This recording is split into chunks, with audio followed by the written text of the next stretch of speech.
Okay, so we're finally over a year later doing the Rise of Dracula's commentary. I know Rise of we Dracula, you mean Accursed Gateway?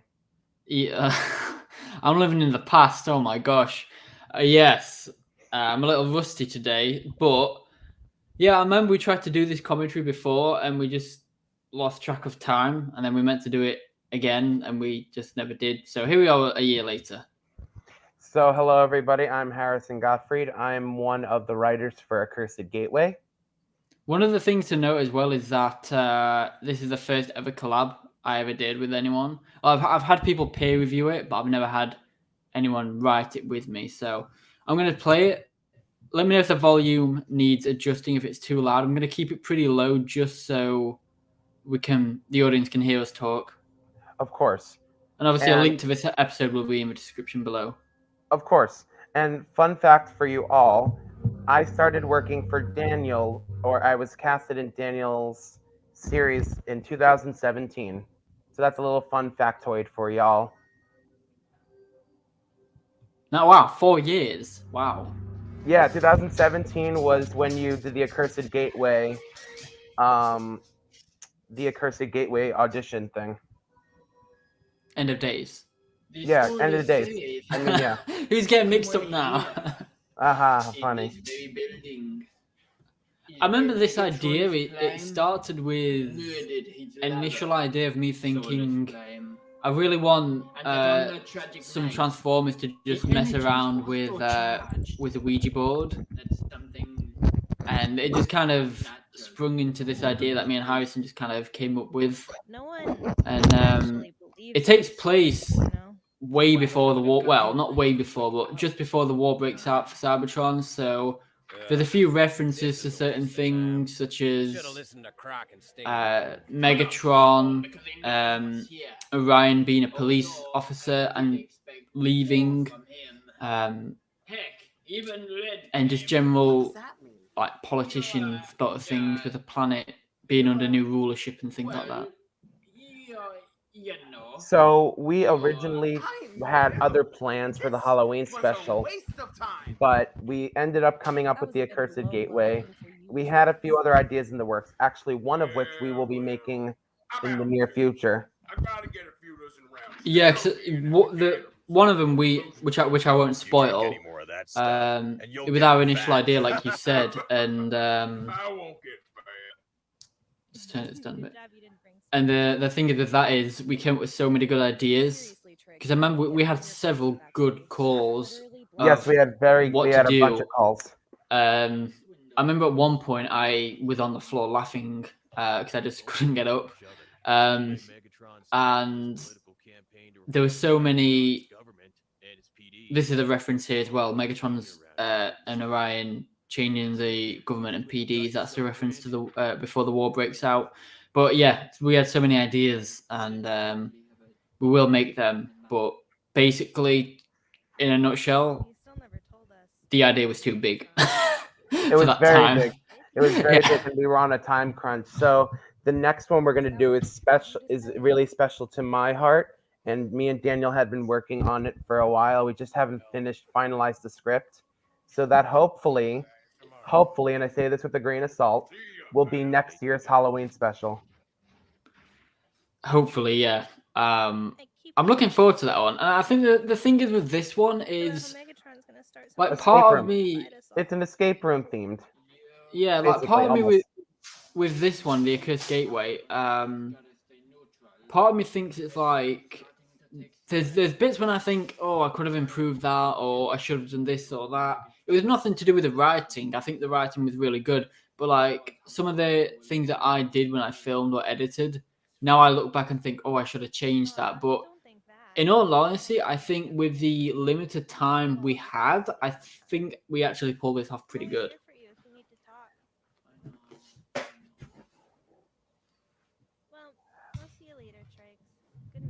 Another fun fact, we made other names for certain characters because this was early on, like Daniel said, right before the war. So, like, for instead of Trigger Happy, it's Triggs. Yeah, and I think that was initially inspired by like Optimus being Orion and Megatron being Megatronus or D16. I think you're right. I think you're right. We did that because it's right before the war, and no one has their full-on names yet. It's like Elita 1's Ariel. You get that. You get, like you said, Trigger Happy. He's still called Trigger Happy, but you know how like in a group of friends you have like, I don't know, let's say my name, Daniel. Nicknames. Yeah, nicknames. Like I'd be like Dan or Danza or whatever you can think of, like Triggs. I know Red Alert because we thought he's not in the fire department. I mean, obviously in the future I plan to make him a fire officer, but obviously in this one he's just like, the way I see it is, you know how you see people wearing like army camo in the street, but they're not part of the army. Like they just wear it because they like army camo. That's how I see. That's how I see Red. It's kind of like he likes the fire department, and he kind of like makes himself look like a fire. He's embodying the fire department look. Yeah, exactly. And 8 faces at Bones. A fun thing that I always am laughing at, Danielle, when the voice you chose for Trigger Happy has me dying sometimes, like laughing. It almost sounds not even British, but it sounds Jamaican, man. I'll do it if you do it. I can assure you that is not what I was going for. Well, but honestly, it sounds Jamaican. The original like idea behind that was, I thought, you know, there's so many different we know there's different Transformers languages. Yes, of course. Like on Earth, there's so many cultures, there's so many languages, and the thing is, even if you speak the same language, there are different accents. Like I can tell you right now, I can go to the next city near me, and they will have a different accent. I can go to the city on the opposite side of me, and they'll have a different accent to them. Of course, it's different cultures. Yeah, and I thought, you know, Transformers, they should have different cultures as well and different accents. So I wasn't trying to like rip off any accent or try and make myself like,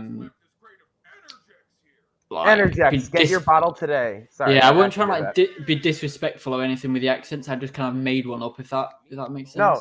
No, and I completely understand that. As I, you know, like for all of you, I voice in End of Days. I voice Drift. I do kind of a samurai accent, and you know, recently I've been thinking about it and how it can be seen as an offensive accent. So I'm hoping that maybe I can change it to something else. And if not, we can make a story to why his voice changed or something. Because I never, as a voice actor, want to, you know, be offensive. Of course. And, you know, because I take it very seriously that, you know, originally Drift is a samurai character, but we could eventually change the voice to something else. And maybe we'll write a story, Daniel, on the side about it. Yeah, I was thinking about something like that as well. And the thing is, like with like this story as well, is there's so many references. There is. So I know with Hound, like the scene with Hound coming up where he's drunk, and me and you both had the same idea. Like I didn't even talk to you about Drunk Hound. I thought of Drunk Hound, I wrote it, and then we loaded the script up the next day, and I was saying, hey, I put a new idea in I think you like. I mean, you literally, without reading it, said, what happened if we made Hound drunk? And I remember saying, scroll to the bottom of a script, and you read it and you were just like, whoa. And fun fact, the person who voices Strong Arm, her name is Jordan, and she's an actual friend of mine who I know in the city. So we're actually friends, and I've seen her in person, and I got her casted in this as her first premiere on a YouTube video. So thank you for that as well. Yeah, no problem. Strong Arm, getting Jordan to be Strong Arm was actually really exciting because I know a lot of my friends want to get into voiceover. So getting her the opportunity made it very exciting. And I think she did a very good job. She did. One thing as well, like a little Easter egg, is you'll see that little sticker on Prowl's laptop with the writing, and you'll see when Strong Arm was walking around the halls, there's like doors with writing on. I don't remember exactly what they say, but I actually like looked at the Transformers alphabet, and I wrote certain things. So like on Prowl's laptop, I think I put something like Icon PD or something like that, and on Prowl's on the door, I put like Prowl's office or something like that. So if you, again, I can't remember what I wrote exactly, but if you find a translator for the Transformers Cybertronian alphabet, you will be able to translate everything, and they all say something. Another fun fact: when you listen to Hound when he's drunk, he's singing a certain theme. Yeah, and I'll turn it up a little bit. Yeah, and once we get to that, there's an actual theme he is singing, and it is definitely very funny because it's the Transformers theme. It's do do do do do do do, but he's literally singing it drunkily. He says something else as well. He says something else. He goes, "Our worlds are in danger. To save them and the galaxy." I like this bit as well because this scene here was inspired by Insidious, which terrified me. This bit as well was funny as well to me because when Hound turns to... Sorry, I honestly loved voicing Hound in this. I know you have a different Hound voice, but this was my peak, one of my peak voices I did for a Transformer character. You made me forget what I was saying. Man, Tremory. And Quake with Trevor as well. But this bit here, this was inspired by Insidious. So there's a scene in Insidious where there's a ghost hunter and he flicks through all these different lenses and a spirit pops up, and honestly it terrified me as a kid. Of course. And I thought, I've got to do this. And the thing is with this scene as well is like Hound is obviously drunk, but he's not acting like he would. Like, you can see the difference between sober and drunk here. Like, everyone's sober, hears a noise, and they're all terrified. Hound hears a noise and is like, "Hey, what is this potentially dangerous thing that is in the darkness?" Sorry, go ahead. Go on. I was just gonna say, like, he also kind of like flirts with Ariel a bit as well when he's like, "Has the world always been this beautiful?" And then looks at Ariel, and she kind of just stares at him like, "No, stop it." And then stop flirting with me. Yeah, and obviously Hound has one thing I want to say as well. Hound has no like romantic feelings towards Ariel, but it's just his drunk self looking good, like beautiful. Yes, there is a jump scare, and that obviously is meant to be there.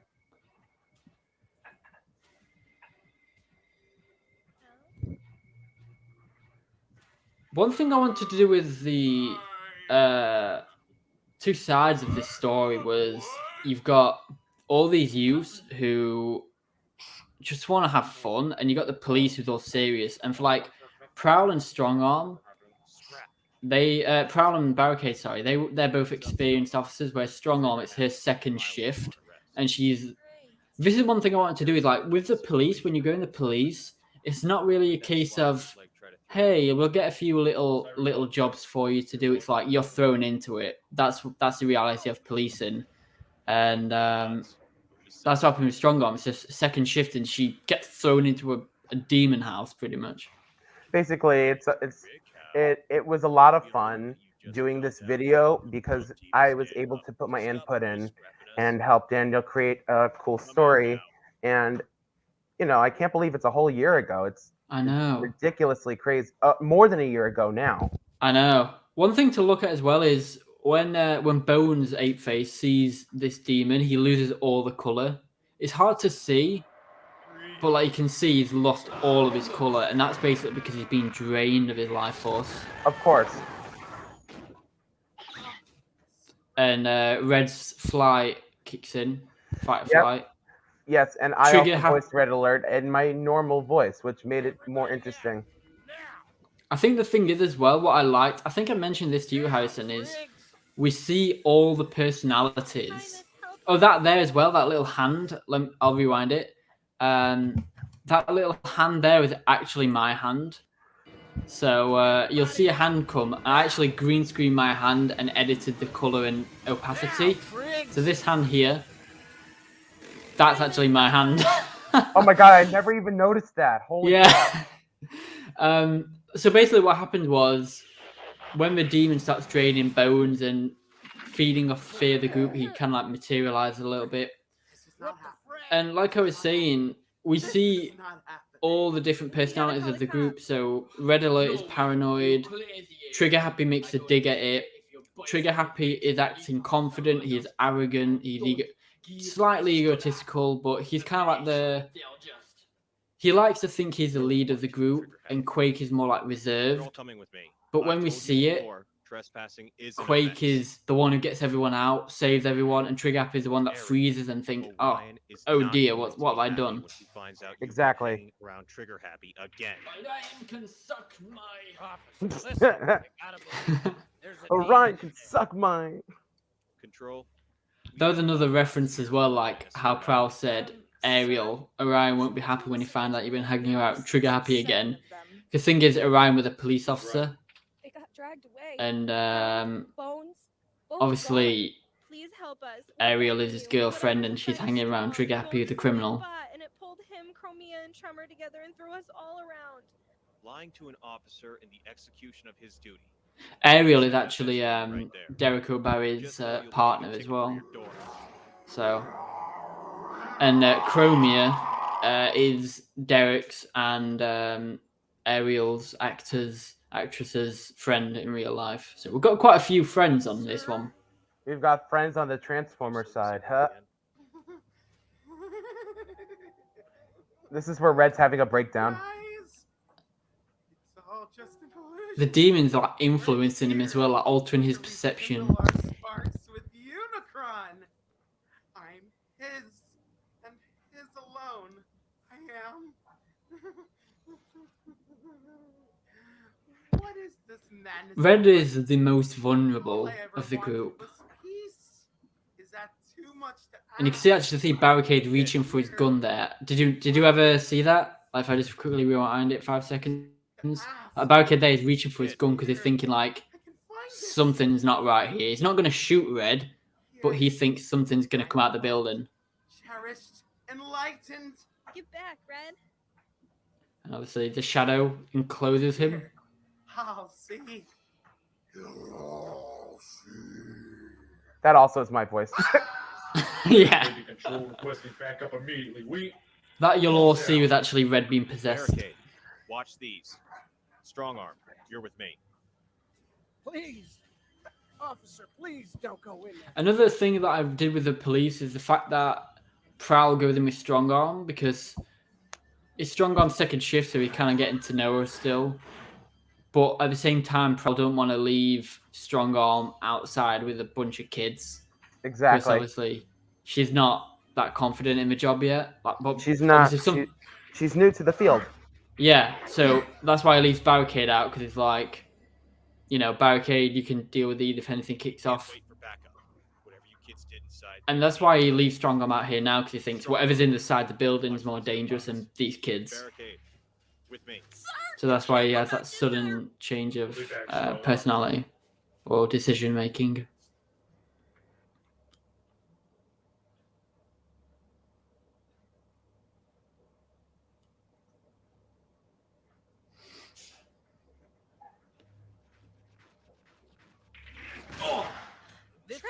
I actually punched myself in the face for that line.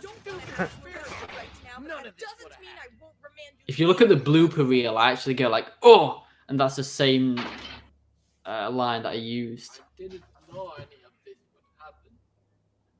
So, what do you think we're going to find in here, partner? I'm not sure, but whatever we find, we will... What the heck were these kids doing playing a game board in an abandoned place like this? That's not a game board. It's a glyph board. A glyph board is basically a transformed Ouija board. It's a little bit different, so it's not got all the yes, no, goodbye, and the letters on. Basically, what happens with a glyph board is it kind of reflects someone's What energy, if that makes sense. So you put your hand on the board, it senses your energy, you ask a question, and if there's any spirits nearby, they touch the board as well, so it reflects their energy into the board, and you get the answer to your question inside your brain, basically. Like, you know, when that thought pops in your mind, that's how they get the answers. It's like they put their hand on the board and just get the answer to their questions in their head.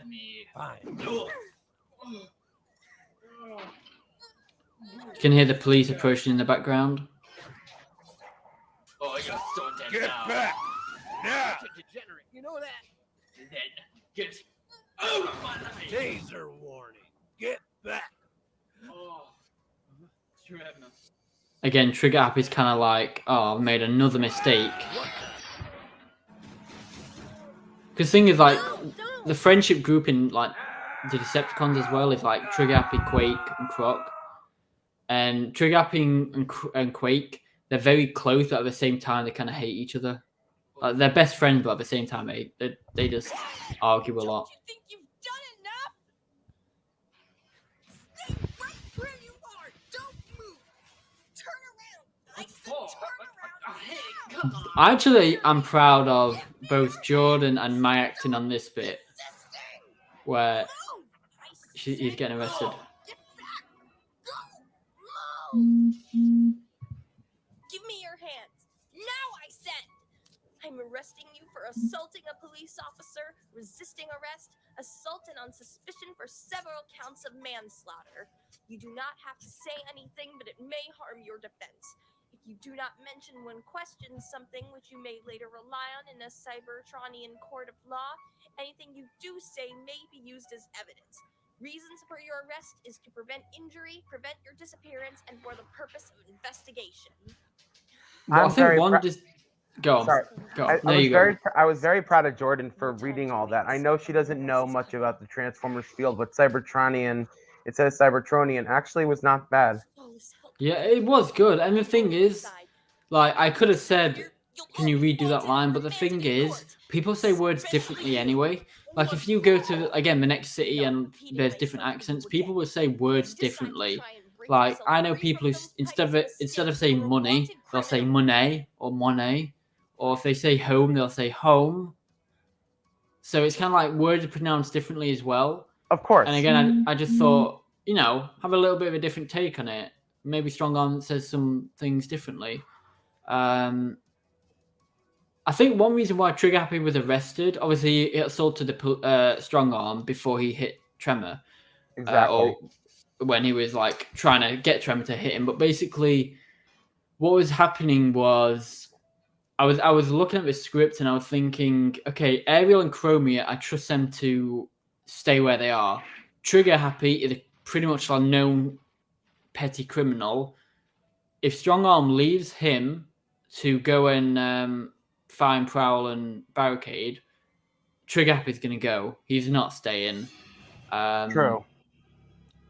And he'll try and manipulate Chromia and Ariel, sorry.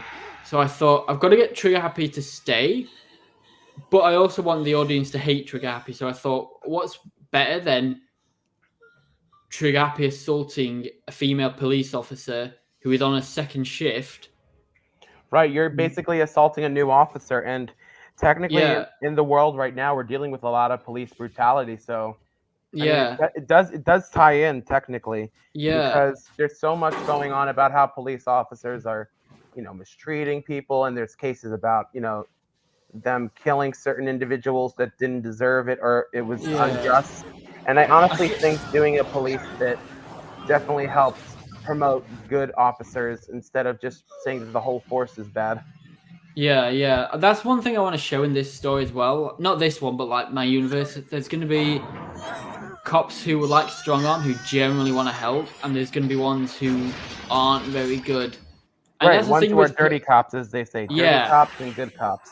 That's the thing with police. It's kind of like some are very nice and some are you're just like, you shouldn't be in the job. And that's why I got Trigger Happy to stay, because he gets handcuffed behind that little metal rod that you see, that pole. Yes. And obviously, first aid is basically when you get an incident, you get like fire department, you get police, ambulance, army if you need it, and like obviously first aid is an ambulance responder. So Yeah, and fun fact, I called. actually decided to add first aid in so we could have another voice actor in there. I won't abandon Yeah.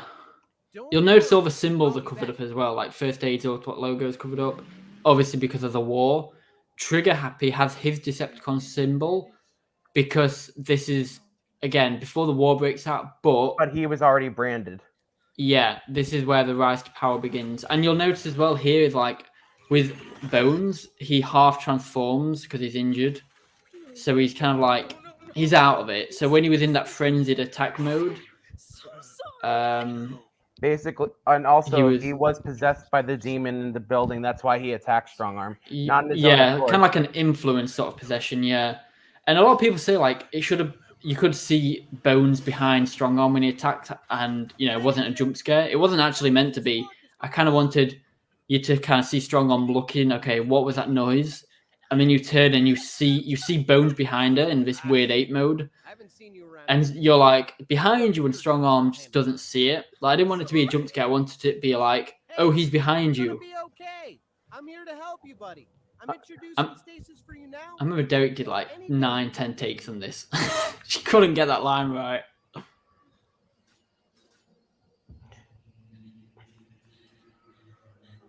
This scene here was particularly difficult to do.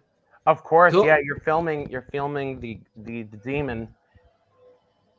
It wasn't really that. It was actually getting the set ready because I actually used bin liner bags for this set, and I was trying to get the.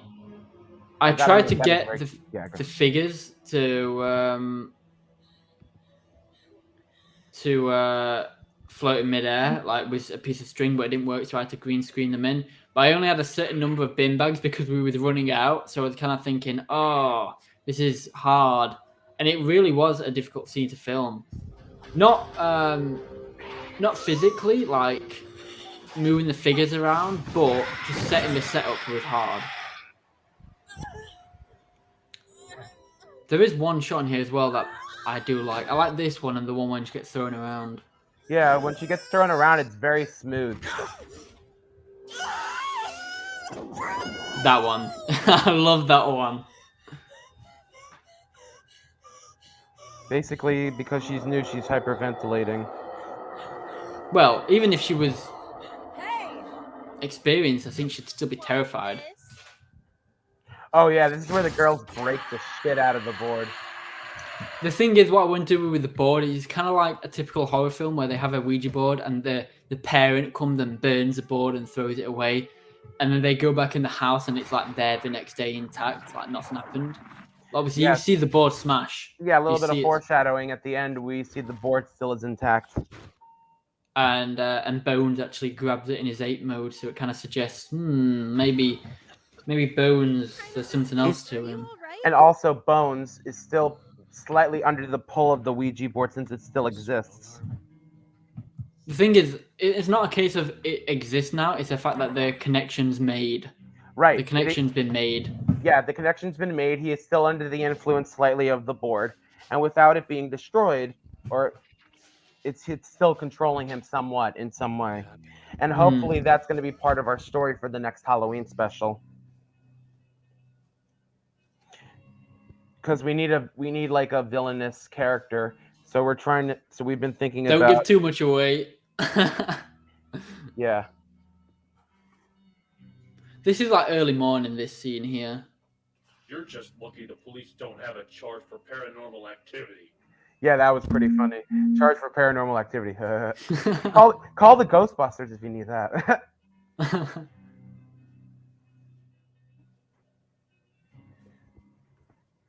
None of us would be here if you two weren't there. The thing as well is, Strongarm is actually young. So you know when you have like really young police officers, so you might have like a 20-year-old female police officer and she goes to an incident with a 20-year-old female victim. That's what I was going for. Like Strongarm is a similar sort of age, but she's just more, she's professional. And obviously that right there is Solus Prime, if you didn't notice before. And and none of the male characters can see it because all female Transformers are descendants from Solus in a way. And that's why only them can see Solus Prime. And the things at the start as well, like Strong Arm says, like Solus helped me, and so does Ariel. Yeah. And this is like the epilogue of the story.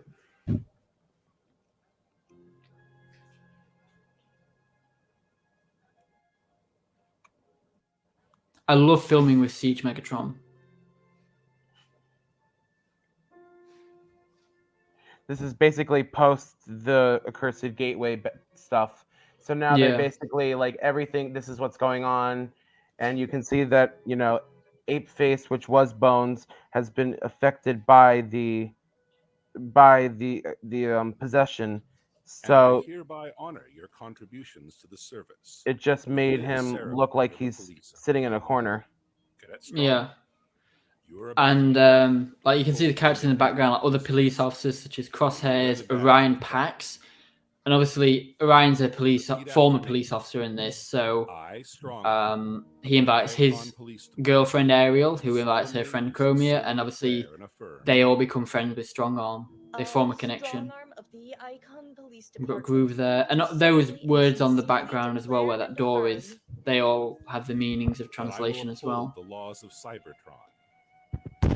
That I will uphold the laws of Cybertron. I was originally going to include Croc in this story because I said how Trigapi, Quake, and Croc are all friends, but I kind of thought it'd be overkill. But I do reference Croc, saying now like Croc. Quake actually says this is a waste of time. I should have listened to Croc and stayed home. Yeah, there's some reference there. I thought there'd be some overcrowding of characters. Like Croc would have just been there. I don't want to just put a random character in there, so they're there. Unless it's like they're in a battle and it's like a background character fighting and it's like a little reference. But Strong Arm, I hereby pronounce you a police officer. Obviously, Strong Arm's independent now. She's passed her exams. You know what would have been better instead of a full-fledged police officer? I think it would have been cool if you said you are no longer a cadet, you are now a officer of the law. So proud of you. Yeah, there's loads of different ways. Like some police become a police officer straight away, and then they get independent. Some become a cadet and then get progressed. So I thought it'd be a little bit different. I really enjoyed this scene though. I think this is the best scene in the film. I declare war on the Autobots.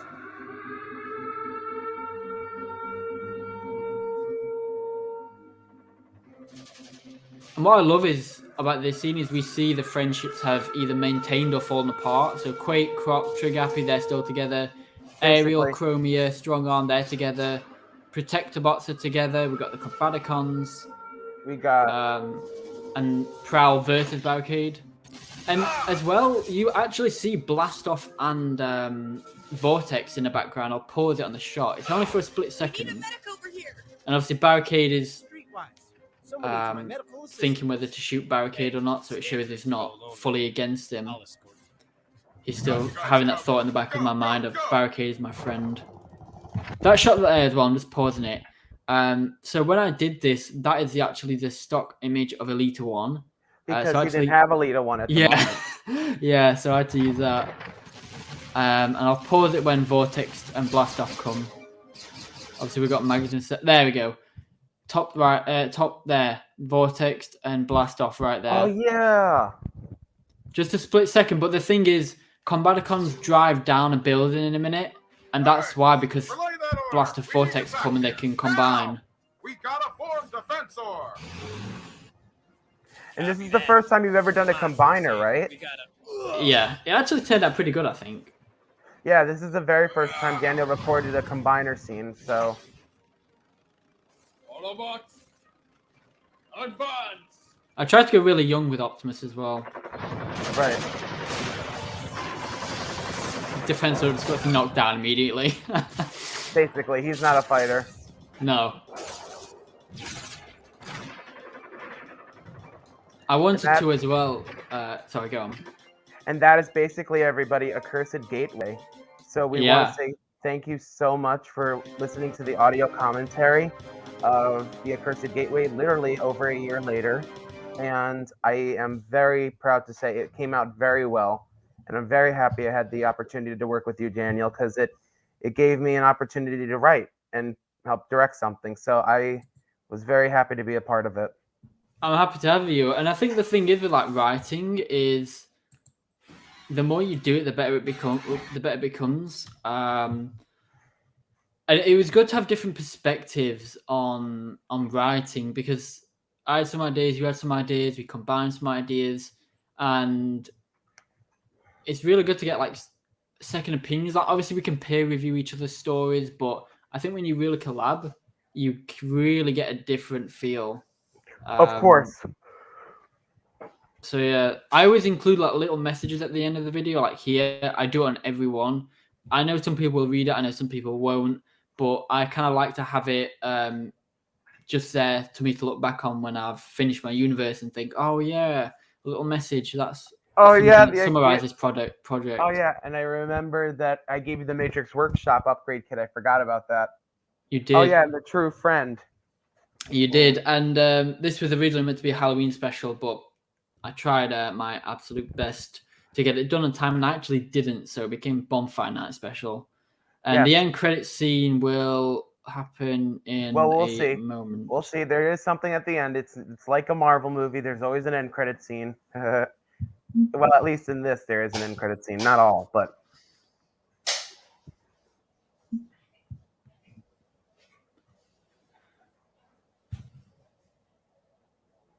So we're now back inside the abandoned building, and the board's intact. And you see someone pick it up, and of course you know who it is. And that is it. So everybody, thank you for tuning in to watch this live special or pre-recorded audio commentary of Accursed Gateway. It was a pleasure to work on this with you, Daniel, and I look forward to collabing with you again for this year's Halloween special. Oh yeah, definitely. I can't wait. There's definitely some good ideas we've got.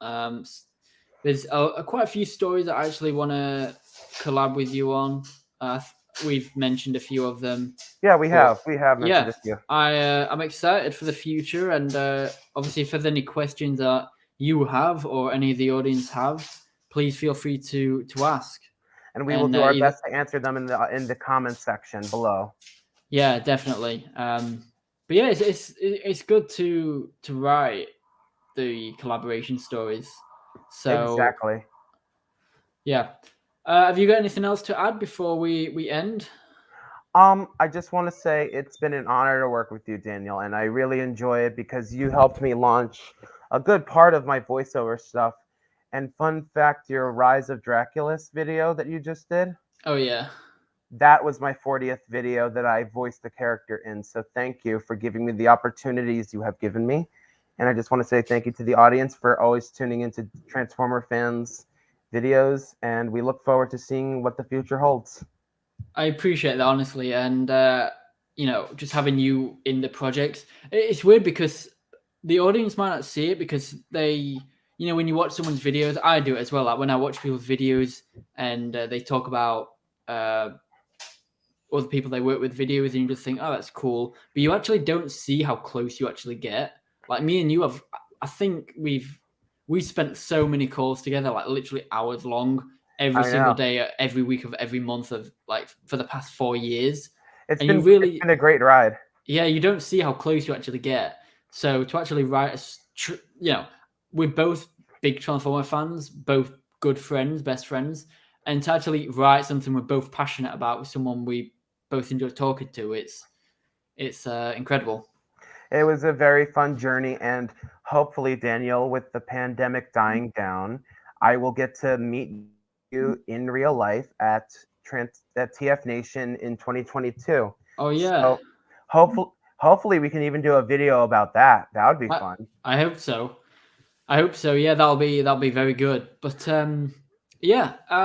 if there's nothing else to say for your end, So obviously, thank you for everyone who's watched it.